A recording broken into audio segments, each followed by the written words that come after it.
On entend souvent dire qu'il y a beaucoup de gangs dans les pays européens et que ces gangs commettent des crimes et des actes très dangereux.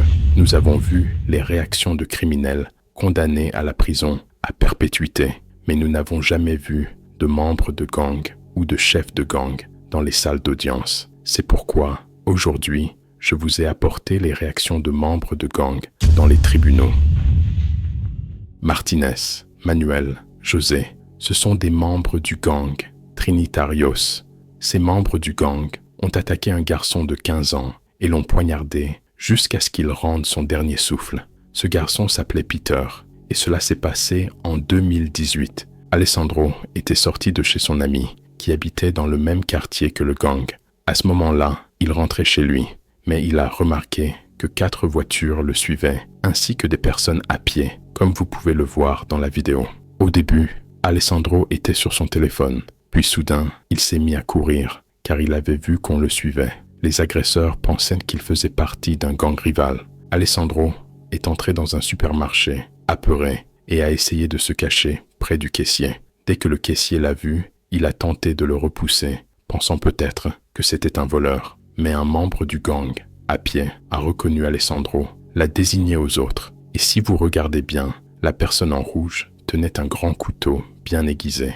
Tous les membres du gang avaient des armes blanches similaires, certaines encore plus longues. Quand ils sont entrés dans le supermarché, ils ont sorti Alessandro de force. Ils criaient, leur demandaient ce qu'il avait fait, les suppliaient. Dès qu'ils l'ont fait sortir, ils ont commencé à le poignarder sans aucune hésitation. Puis, ils l'ont laissé là et Alessandro criait aux passants qui filmaient « Appelez la police ».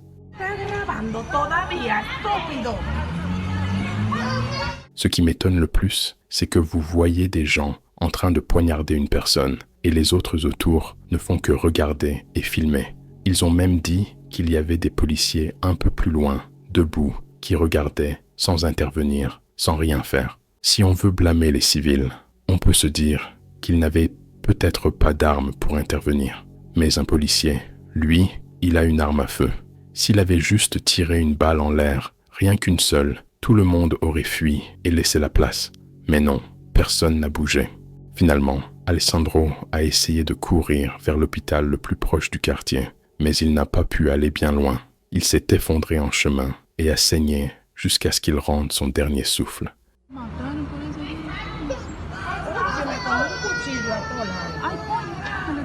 Et quand la police a revu les caméras de surveillance, elle a pu identifier les criminels et les arrêter tous. Lorsqu'ils ont appris au tribunal qu'Alessandro ne faisait même pas partie d'un gang, aucun d'eux n'a montré de remords. Au contraire, ils faisaient des signes de gang avec leurs mains face aux caméras, comme pour dire « gang gang » et ce genre de choses. Ils ont tous été condamnés à la prison à perpétuité, sans possibilité de libération conditionnelle. Franchement, c'est terrifiant. La vie d'un jeune qui n'avait rien à voir avec les gangs, rien à voir avec cette folie, a été prise juste parce qu'il pensait qu'il était un ennemi. Et même après avoir su qu'il ne l'était pas, ils n'ont ressenti aucun regret. Quel genre de criminalité est-ce là? Il y a vraiment des gens sur cette terre qui ne possèdent aucune once d'humanité. Le diable sous forme humaine, c'est la meilleure façon de décrire cet individu, Luis Baca Mantis. Luis a mis fin à la vie de 2 policiers en Californie. D'après les rapports de police, en 2014, Luis a commis plusieurs crimes violents, allant du meurtre au vol, en passant par l'intimidation, parmi lesquels celui qui a mené à la mort de 2 agents. Ce qui s'est passé en 2014, c'est qu'un policier a repéré la voiture de Luis, garée à côté d'un hôtel, et a commencé à l'inspecter. Luis n'était pas présent à ce moment-là, mais dès qu'il a vu l'agent fouiller son véhicule, il est revenu et lui a tiré une balle en pleine tête, mettant fin à sa vie sur le champ.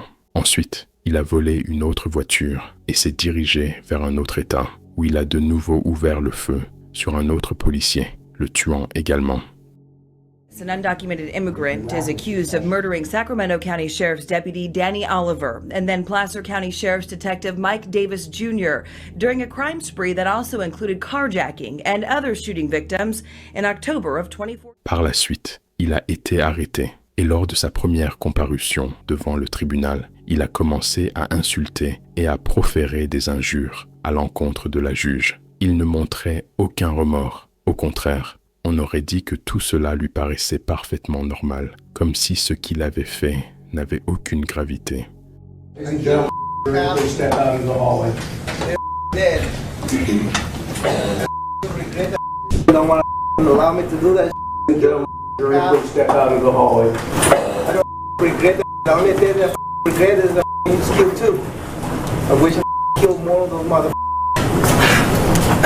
Si tu remarques bien, il a même dit que s'il s'évadait de prison, il tuerait encore plus de gens, et il le disait avec fierté. Lors de l'audience finale au tribunal, il était assis là à rire au visage des familles des victimes, à leur applaudir, à leur envoyer des baisers, tout ça dans le but de les provoquer encore plus, de les blesser davantage. By means of force and fear, we find the defendant guilty. We further find the allegation that the defendant used and intentionally and personally discharged a firearm, to wit, a 9mm. Et quand il a entendu la juge prononcer le verdict de culpabilité, il a crié « Yeah !» à haute voix, comme s'il venait d'apprendre une bonne nouvelle, totalement indifférent à la gravité de la situation. We find the defendant guilty. Et après avoir été condamné à la prison à perpétuité, il s'est levé en quittant la salle d'audience et a déclaré « Je vais tuer encore plus de gens ». Alan Sina est le chef d'un gang de motards. Ce qui s'est passé, c'est qu'un homme du nom de Richard, ancien membre du gang de motards d'Alan Sina, semblait avoir pris sa retraite et s'était reconverti dans le transport routier. Un jour, Alan Sina l'a croisé par hasard et a ouvert le feu sur lui. À ce moment-là, Richard était au volant de son camion. La balle ne l'a pas touché, elle est passée juste à côté. Par la suite, Richard a signalé l'incident à la police. Il y avait déjà d'autres plaintes concernant le chef du gang, ce qui a conduit à une descente au siège du groupe. Plusieurs membres du gang ont été arrêtés, y compris leur chef, Alan Sina.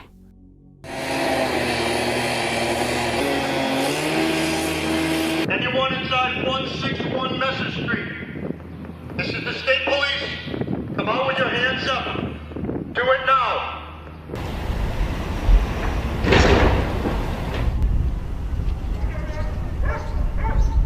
Et lors de l'audience au tribunal, le chef du gang était extrêmement calme. Il a reconnu sa culpabilité pour avoir tiré dans un lieu public, ce qui a joué en sa faveur et a réduit sa peine. À la dernière audience, plusieurs membres de son gang étaient présents. Quand la peine a été prononcée, 5 ans de prison, le juge a précisé qu'il n'avait pas le droit de contacter ou d'approcher Richard pendant 8 ans. Après avoir purgé ces 5 ans, il sera également placé sous surveillance pendant plusieurs années. Quand la juge lui a demandé s'il avait quelque chose à dire, il a répondu très calmement « non », ce qui montre bien que cet homme est très intelligent et sait exactement comment se comporter pour éviter d'alourdir sa peine. Anything that you would like to say, sir? Nothing. Christopher, âgé de 33 ans, était un ancien trafiquant de drogue. Il avait arrêté le trafic depuis un certain temps et menait une vie normale et paisible. Mais il semble qu'il ait eu des difficultés financières. Alors il a décidé de faire une dernière transaction avec un gang avant de se ranger définitivement. Ce qu'il ne savait pas, c'est que cette transaction allait lui coûter la vie. Christopher est entré en contact avec Gibson, un membre du gang Diablos. Mais lorsque les membres du gang ont enquêté sur lui, ils ont découvert qu'après sa repentance, Christopher avait collaboré avec la police et dénoncé plusieurs trafiquants de drogue. Le gang a alors piégé Christopher en envoyant une femme pour l'attirer dans l'appartement de Gibson. Dès qu'il est arrivé à l'appartement, ils l'ont agressé, torturé, puis assassiné. Ensuite, ils ont placé son corps dans une voiture et l'ont abandonné derrière une gare. Le jour où la police a découvert le corps et a fait une descente dans l'appartement de Gibson, elle a arrêté les 5 personnes qui avaient commis le crime. Ils ont découvert que le gang, après avoir commis le meurtre et jeté le corps, était revenu s'installer dans le même appartement. Le sang de la victime était encore répandu dans l'appartement et le cadavre était nu, comme si de rien n'était. Il n'avait même pas nettoyé. Un avocat est alors intervenu en déclarant « C'est un message pour toute personne qui tenterait de les faire tomber ». They were obviously attempting to send a message to fellow gang members and anyone who might dare to testify. Il voulait dire par là que toute personne qui parle, c'est-à-dire toute personne qui dirait « ces gens-là font ceci ou cela », subirait le même sort. Il savait très bien ce qu'il faisait. Les membres du gang ont été condamnés à la prison à perpétuité.